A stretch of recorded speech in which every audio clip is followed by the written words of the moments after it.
Family finally found Book 1, After the Dust Settles Chapter 2, Facing the Damage. Tails stood back as Tom and Maddie surveyed the damage to their home. He had gotten a good look at it the other night. He was more focused on getting Sonic and hightailing it out of there. But now, in the light of day, he saw the true extent of the battle.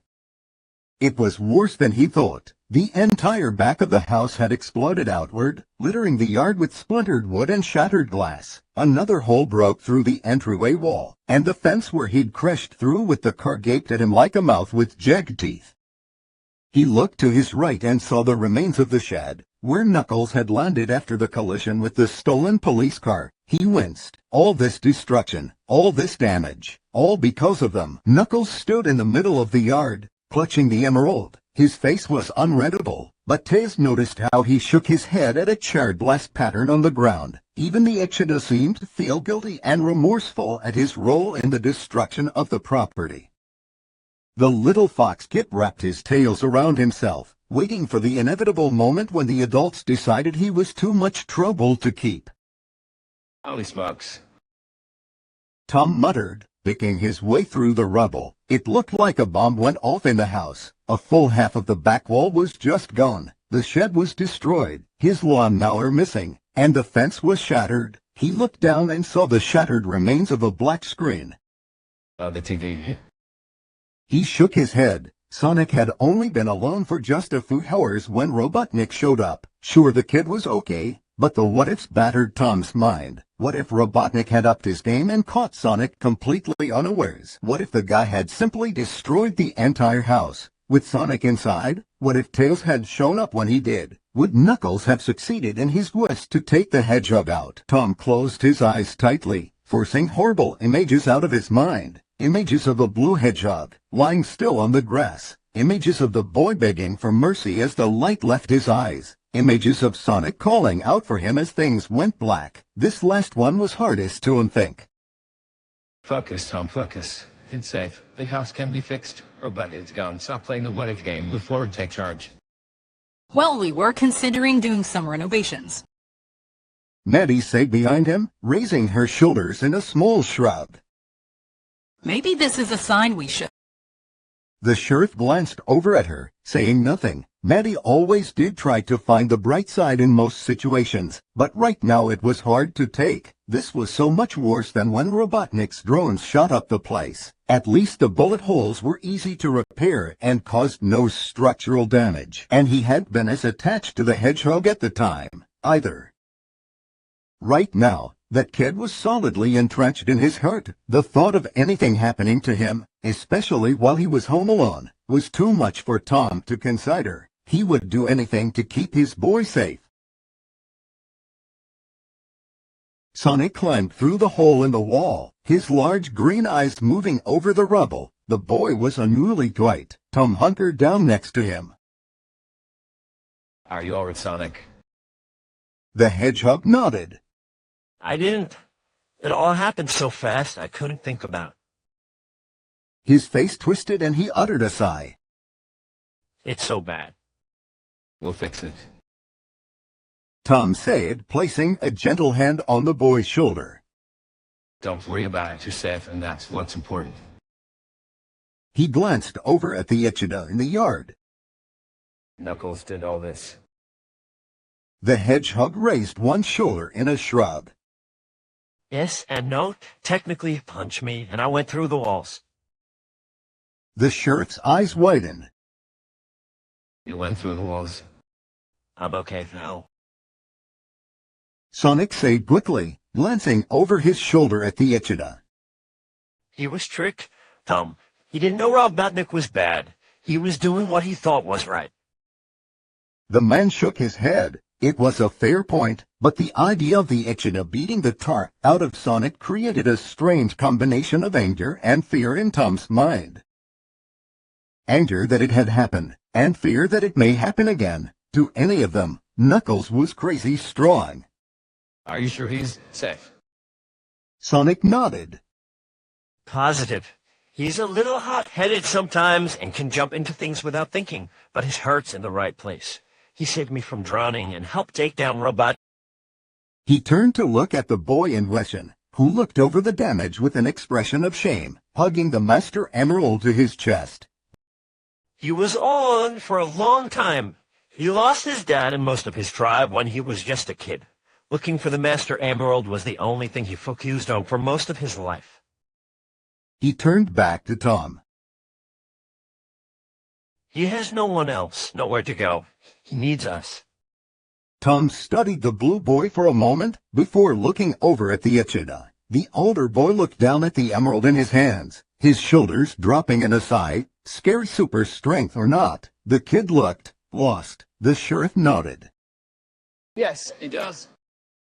Maddie looked over the damage, sending up a thank you prayer that no one had been seriously injured or worse in the battle that created the carnage before her. It was bad, and the idea that this had happened when Sonic was home all alone made her hurt. The kid must have been so scared.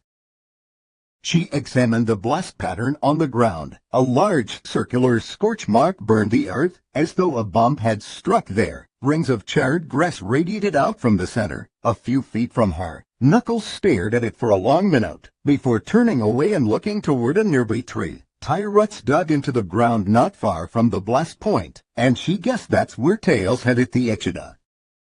Where Tails had saved Sonic's life. A chill ran through her. Just how close was Knuckles to killing her boy? She pushed it out of her mind. It wasn't necessarily Knuckles who was to blame for that, was it? Robotnik had tricked the boy, told him lies about Sonic. Knuckles thought he was doing what was necessary to find the emerald. Looking at him now, it did seem that he was remorseful for his role in the whole thing, and he was still just a kid, older than Sonic, but not by much. What had his life been like until now? She watched as the Echidna cradled the emerald to him, and an idea flashed. Maddie hurried past Tom and Sonic in what was left of their living room and headed upstairs, taking the steps two at a time. A moment later and she was back, carrying a canvas messenger bag. She walked over to Knuckles and knelt down before him. Here. She slid the bag across him, adjusting the buckle to shorten the strap. The boy raised an eyebrow. What's this? A much easier way for you to carry that gem. She held her hands out. Maya. He looked at her with narrowed eyes, clutching the gem tightly for a few seconds, seemingly deciding if she was trustworthy enough to pass the emerald over. In the end, he nodded slightly and handed it to her. Maddie took the gem and tucked it into the bag, flipping the top flap over and securing the clips. There, now you have your hands back. Knuckles adjusted the bag across him, finding a comfortable way for it to sit against his side. He looked up at the woman and gave her a small smile. Yes, that is more convenient. He said, dipping his head in a nod. Thank you. She smiled. Despite what must have been a hard life, the kid had manners. You're welcome. A thought suddenly occurred to her and she looked around before locating the young fox. The boy stood off at the edge of the yard, his tails curled around him. Tails, why are you standing all the way over there? The kid jumped slightly, the tails that had enveloped him withdrawing. He offered her a shaky smile. Oh, no reason. He bit his lip as she hunkered down to eye level. Honey, none of this is your fault. Honey, none of this is your fault. Tails blinked. That wasn't what he was expecting. After a few seconds his shock gave way, allowing the guilt to return, and he flattened his ears against his head. He pointed at the shattered fence. That is. He said quietly. And the shed. And the police car that was destroyed. Are my fault. She shook her head. Robotnik is the one responsible for starting all of this. She said, brushing his hair tufts to the side. You came here to help Sonic, and you did. I could never thank you enough for doing that. He furrowed his brow. Thank him. His muzzle burned and his tails curled back around him in embarrassment. No help if Toot Sonic would have eventually figured things out without me. But he didn't have to because you were so brave to leave your home and come here to help him. Don't waste another second thinking you did anything wrong. This can all be replaced. Sonic can't. She placed a gentle hand on his cheek. Thank you for saving my boy. The kid turned a darker red and practically disappeared into the fluff of his tails. You're welcome. Came the soft, barely there reply. Maddie smiled and scooped him into her arms as she walked back toward the others. You are so sweet, little fox boy. I think I'm gonna like having you around. It took a few seconds for what she said to sink in. You still want me to say? The woman stopped for a second and reached up to push one of his tails away so she could see his face. Of course, sweetie. She said, and her voice was so soft and kind, it made him smile. I can't send you back to that village where they made fun of you. Now can I? No, sir. Not for the hero who saved Sonic the Hedgehog. Tails blinked away tears as he clutched her shirt. No one had ever said anything like that to him, ever. He turned to bury his face into her shoulder. Maddie gave the fox a quick squeeze as she walked back toward the house. He held fistfuls of her shirt in his hands, and his body shuddered slightly. She made soothing noises as she stroked his head. Is the fox ill? Knuckles asked as Maddie neared. She shook her head. Just a little overwhelmed, I think. It's been a long day. Had Rachel's wedding really only been yesterday? Seemed like a year had passed since then. She looked up at her husband, who still stood in the ruined living room. We should start making some plans. Tom nodded, hands on hips. Yep, I guess we'll be hitting up a bed and breakfast for a while. Maddie shrugged. Honestly, we could probably throw a tarp over that hole and stay here. We'll call the commander and see if he can put a rush on getting us patched up. We are important guardians to 3 intergalactic aliens. After all, I would think they'd want to keep us happy. Tom seemed to think about this. You know, that's a good plan. She smiled. I have those from time to time. All right. Her husband said, clapping his hands together. Let's break it down. We'll need to clean up the worst of the mess. Add some large tarps to get this whole patch. I'll run down and turn off the power to the living room and laundry if the breaker has been tripped already. He pointed his hands in finger guns toward her. Do you want to clean or head out for supplies? I'll do the supply run. She said, moving closer. Check the fridge to make sure it still has power so I know if I need to get some fresh food. I'm already on it. Sonic said, and zipped to the kitchen. A second later he called out. We're good. Great. She said, and turned to the fox in her arms. Do you want to stay here or come with me? The boy seemed to think about it for a second, before giving her a shy smile. I'd like to stay with Sonic, if that's okay. Not a problem, little one. She said, and gently dropped him to the ground. Mend the broken glass. And I mean all of you. Yes, Mom. The man responded, heading toward the basement door. I'm gonna check the breaker. Tails flew over the mess to join Sonic, who had grabbed a broom and started sweeping up the loose debris. Neither Wachowski. A deep voice called, and she turned to see Knuckles walking toward her. You can call me Maddie. She said, smiling. What's up, big guy? The Echidna lowered his head for a second, his brow furrowing. He started, his hands clutching the strap of the bag slung across him. What's my task? How shall I help?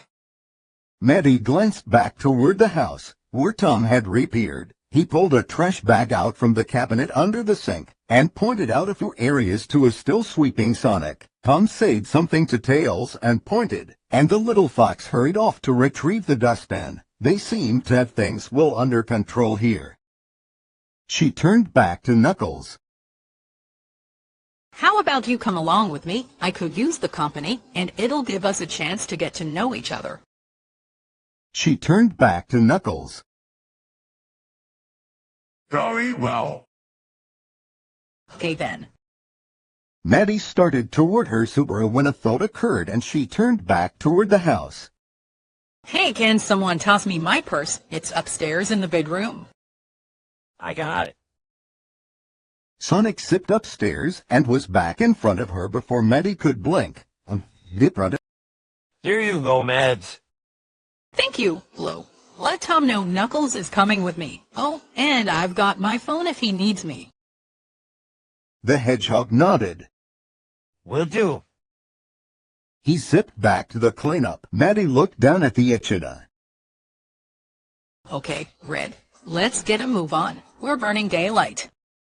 Knuckles pushed the cart as Maddie placed various items into it. Blue tarps, trash bags, and various cleaning materials lined the bottom of the basket, and she muttered to herself as she tried to anticipate everything they would need to make the house habitable for the time being.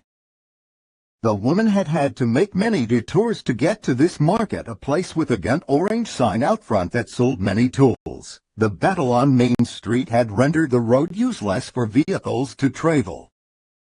A tightening had appeared in the echidna's chest. The people of this town had been endangered, and their main road destroyed because of him. If he had trusted Robotnik, the man wouldn't have found the Master Emerald. If Robotnik had found the Emerald, Main Street would still be intact. On a smaller scale, if he had trusted Robotnik and brought him to Earth in the first place, Sonic's home would still be intact as well. Everything that had happened was his fault, because he had trusted the wrong person.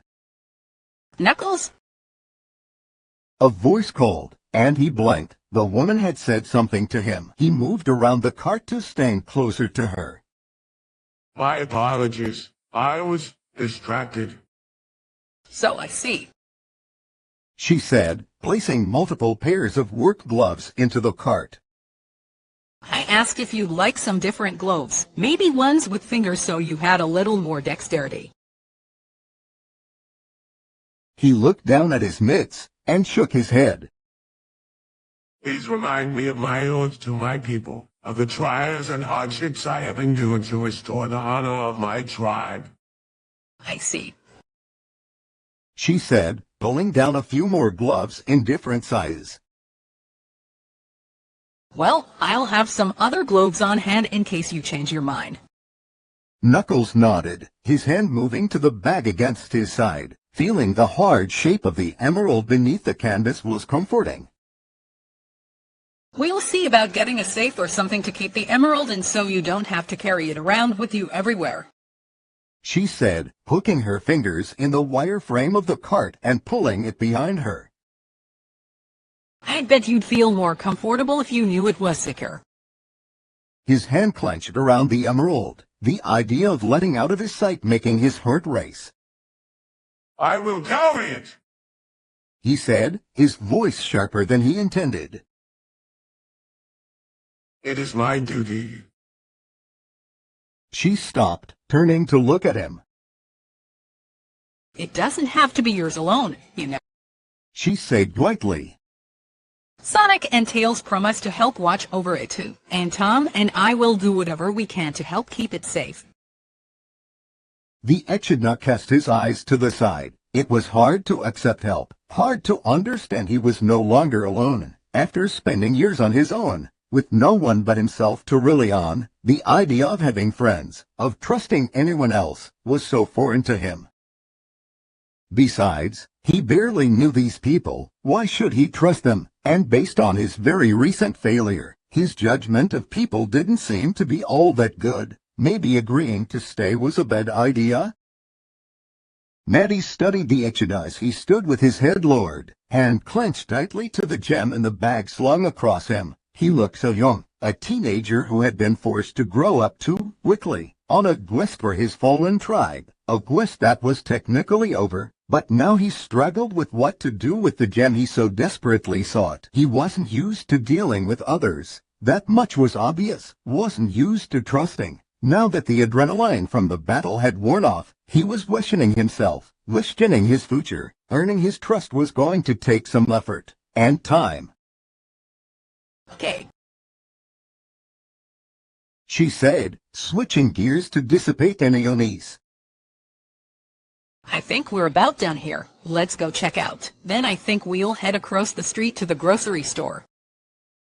Knuckles lifted his head and offered her a questioning glance. Grocery store. Sure. She said, leading them to the registers. I believe I owe you some grapes.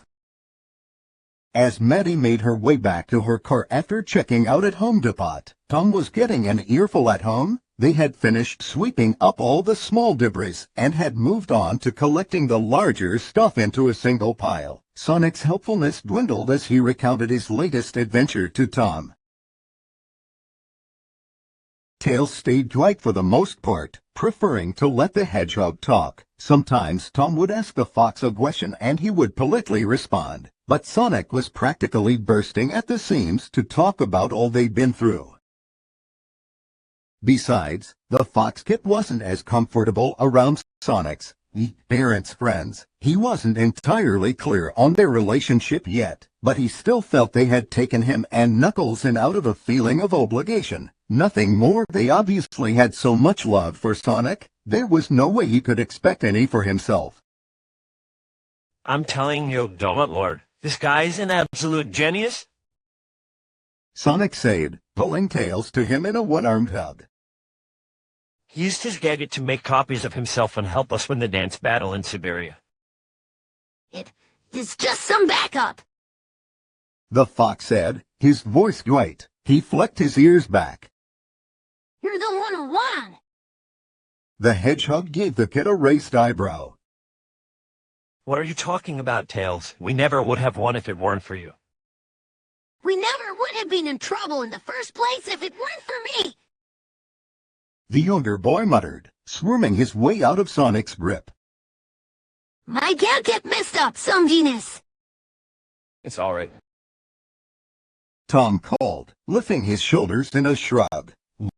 Everyone makes mistakes. It happens. Don't beat yourself up about it, little guy. Tails said nothing, opting instead to grab a board and fly it over to the trash pile they had started by the ruined shed. He tried not to look at the shed. It poked at the feeling of guilt that hadn't quite gone away. Everything about being here felt wrong. He had had time to think about it during the whirlwind race to find the Master Emerald, but now that everything had settled, reality was sinking in. Sure, it was fun being with Sonic, and feeling like they were a team. And yes, if Tails was honest with himself, he hoped they were actual friends, too. It was nice hanging around with someone who didn't make fun of him, and a relief to not have to worry if this was some elaborate setup for a cruel joke. This had been the happiest Tails had been for a long time. But the fox had to face the truth. Sonic had a home here, with these people. They were happy. They had a peaceful life, one that he and Knuckles had destroyed, just as thoroughly as they had the shed. He had no right to stay. He had done what he set out to do, help Sonic. The Emerald was safe. Knuckles was no longer a threat, and that crazy Robotnik guy was gone. Job well done. Time for everyone to return to their previous lives and resume. Sonic was safe. The hedgehog didn't need him anymore. Why should Tails stay any longer? He'd just get in the way, mess things up. The Wachowskis and Sonic had been happy before this chose began. What right did he have expecting to be included in such a close-knit little family? A soft hand on his shoulder pulled Tails from his train of thought. He turned to see Tom hunkered down next to him. Tails, are you okay? The man said, his voice soft. Tails flicked his eyes behind the man, and noticed Sonic was nowhere to be seen. Where's Sonic? I sent him off to find some work gloves for me and wanted to have him in to talk to you on. The fox ears drooped. When adults wanted to talk to him alone, it usually meant he did something wrong, or it was time for the "this isn't working out" talk. You're so quiet. Now, granted, sometimes it's hard to get where ninja is with the bombardment around, but still, is something bothering you? Tails blinked, his eyes locking with Tom's. The question had startled him, and he couldn't think of the right way to respond. No one had ever asked him that before. No one had ever cared enough to. Tom continued, his hand still on the kid's shoulder. He gave a reassuring squeeze. And right now, you're probably wondering if you want to stay with such a sudden descent, and we sprang in without much warning and dead.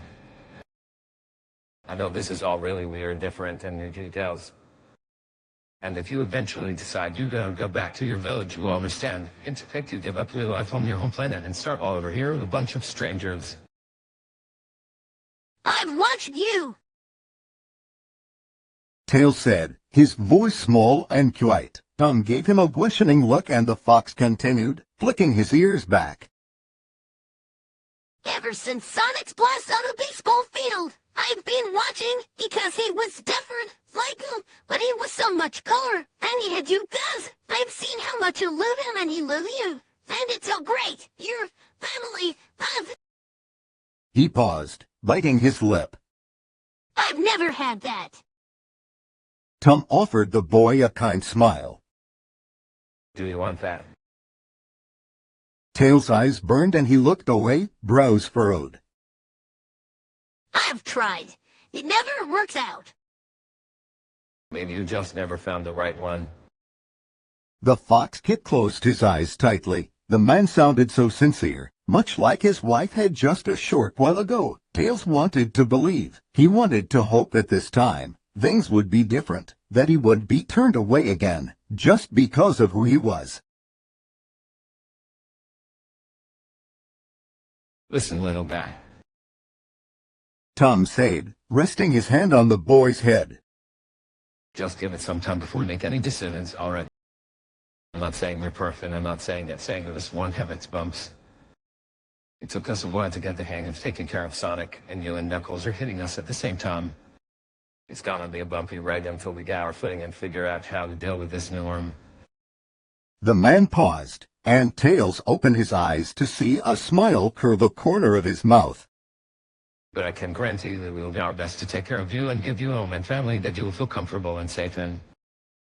The words sank into Tails' brain, and he felt that familiar spark of hope blossom in his chest. Maybe this time would be different. He gave Tom a small smile when he noticed a blue figure standing behind the man. Sonic stood a little way back, a smile on his muzzle. The hedgehog gave a small nod of encouragement. Tails smiled wider and gave a small nod back before turning back to Tom. Okay. He said, tears leaking down his muzzle. I'll give it a shot. The man's smile spread. He gave the fox a quick head rub. God, I'm glad to hear that because I'd really like to hear more about these inventions of yours. Really? Absolutely. Tom said, standing. From what I've seen during our daring escape in Hawaii, you really are some kind of boy genius. The fox kid's muzzle burned as a blush pushed up through his fur.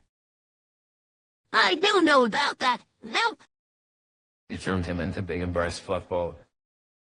Who's doing what with my little fox boy?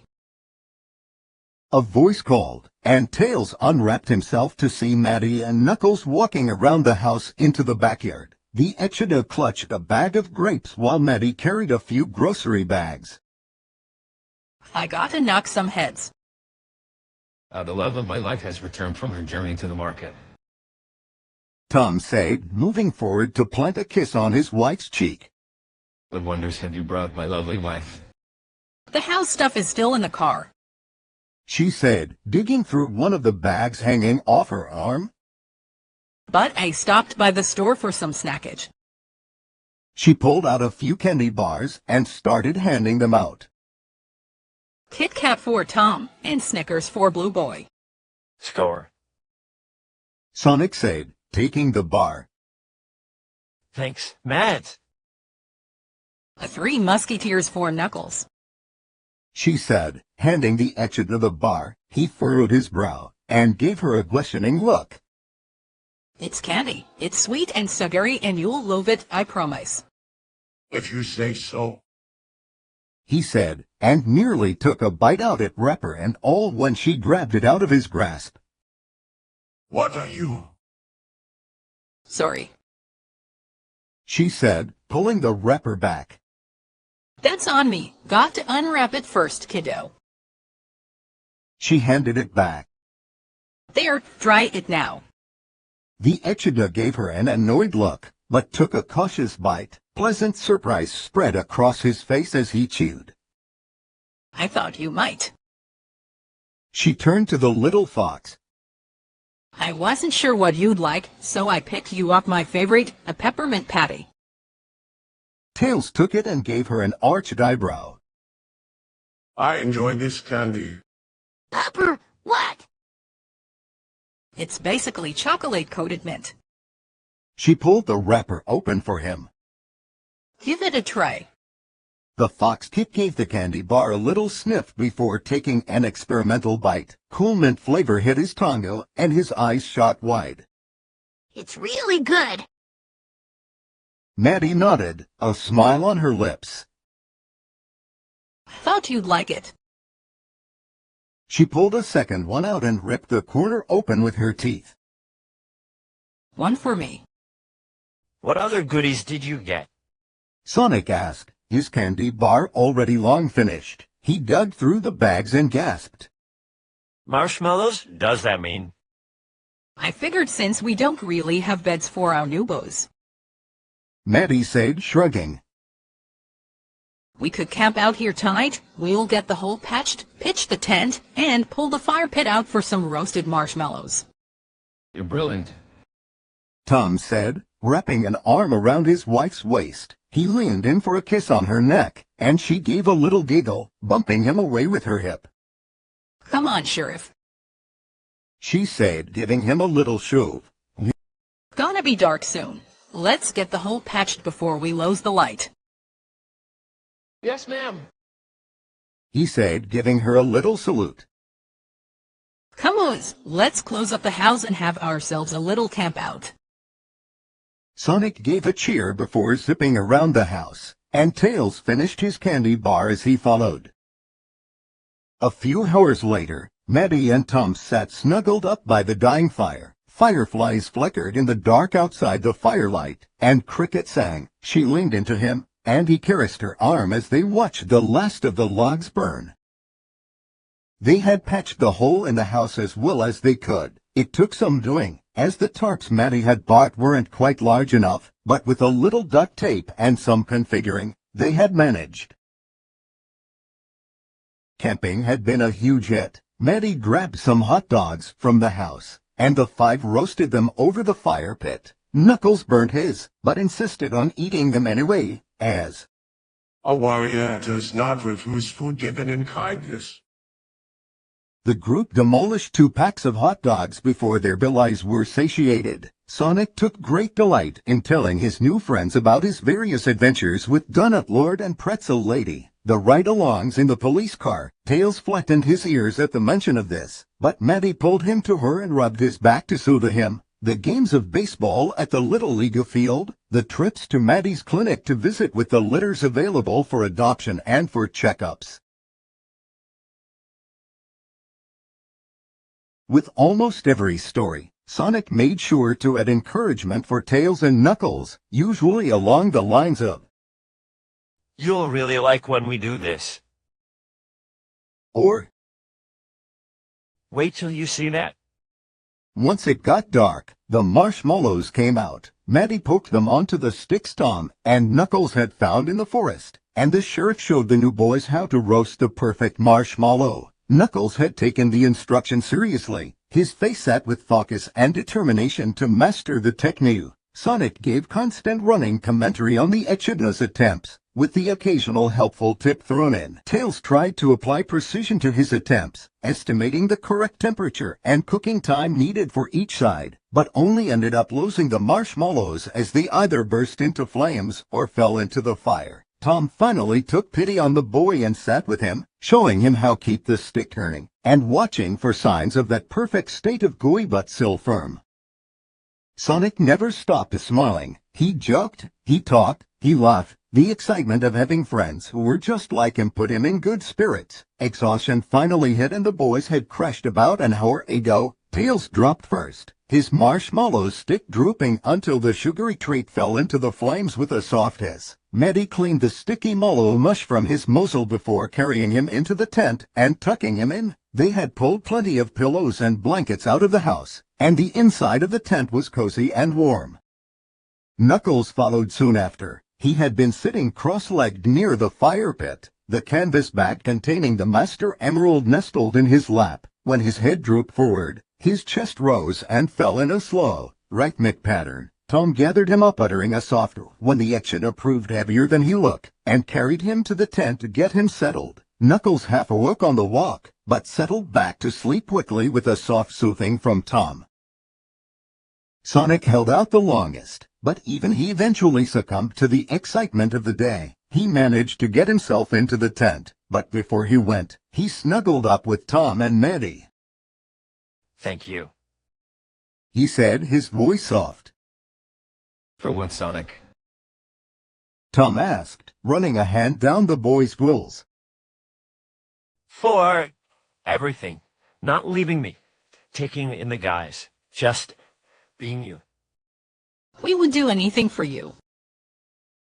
Maddie said, giving his ear a gentle message. The boy closed his eyes and smiled. Yeah. Because we love you.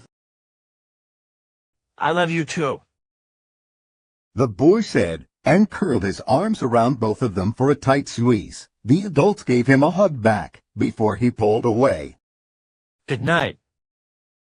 He slumped into the tent, and Maddie could have sworn she heard him snore before he hit the pillows. Now the two sat alone, snuggled by the fire. It was the first right moment they'd had since before Rachel's so-called wedding, the events of the day a blur of action and adrenaline.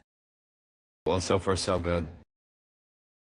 Tom said, hugging his wife close. They seem to enjoy themselves tonight.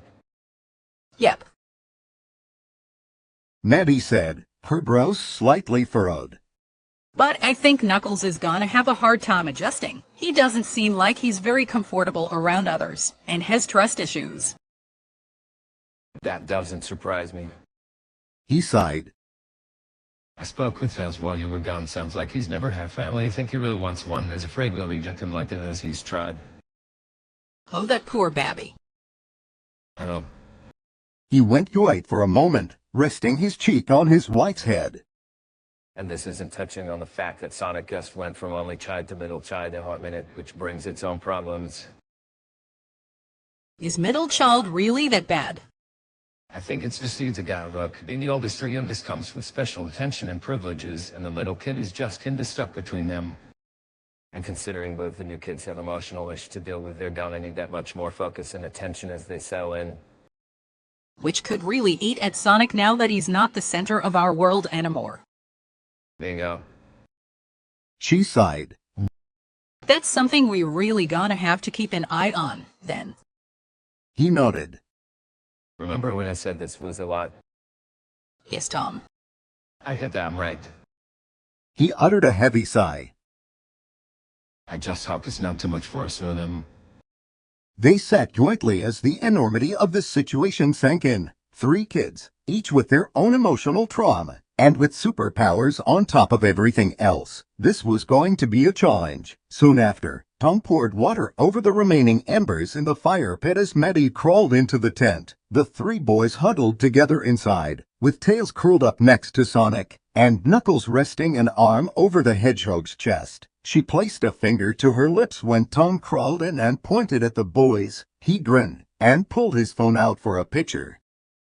The couple snuggled together, listening to the soft snores of the kids next to them. Yes, this would be challenging, but parenthood was always a challenge, and these boys needed them. They would do their best to make sure all 3 felt wanted and loved. With a final kiss, Tom and Maddie fell asleep, ready to face the world as a family of 5 the next day.